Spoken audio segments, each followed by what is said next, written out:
Ассалам алейкум, Сейдики, Дедики Халчин. Здравствуйте, русскоязычное население. Данное обращение Общественного совета Тейпов Республики Ингушетии передано главе Республики Калиматову и парламенту Ингушетии.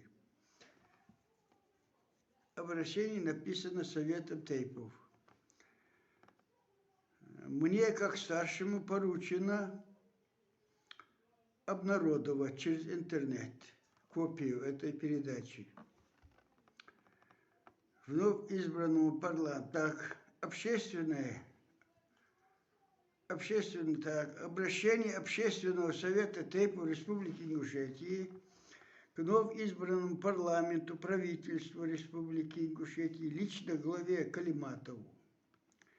В целях восстановления потерянного доверия народа, ингушского народа к руководству Республики Ингушетии, происшедшего по вине бывшего руководства парламента правительства Ингушетии, Совет Тейпов с целью для дальнейшего сохранения консолидации ингушского общества предлагает руководству и парламенту в будущих решениях вопросов, связанных с межнациональными, пограничными, а также вопросы пригородного района и Владикавказа, чтобы решения выносили только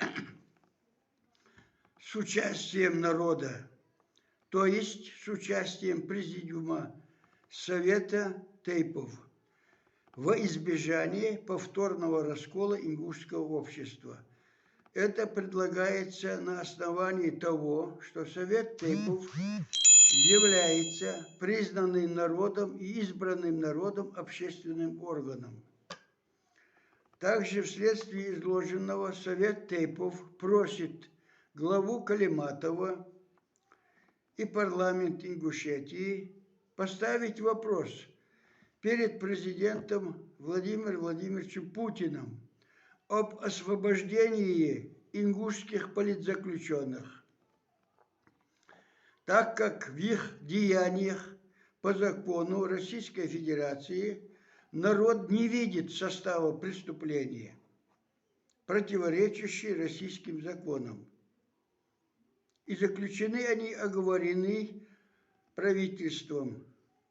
Поэтому Советом Тейпов просит главу Республики Ингушетия и парламент ходатайствовать перед президентом России о помиловании ингушских политзаключенных, так как этим актом помилования президент Путин Владимир Владимирович лишний раз подтвердит свою гуманность, справедливость и поднимет авторитет перед свой авторитет перед ингушским народом.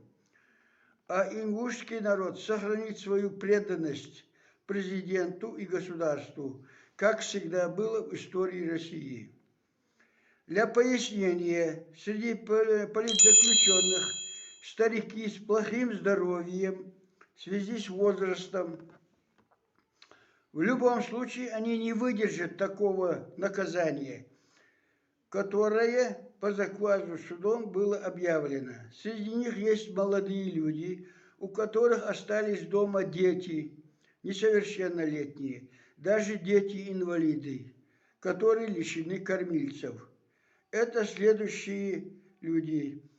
Саутиева, женщина единственная среди них, Зарифа, Барахоев Ахмед, старик, Ужахов, Малсык, старик, Погоров Ахмед, бывший министр внутренних дел Ингушетии, Майсагов Муса, Чемурзиев Барах, Хаутиев Багаудин, Нагиев Исмаил.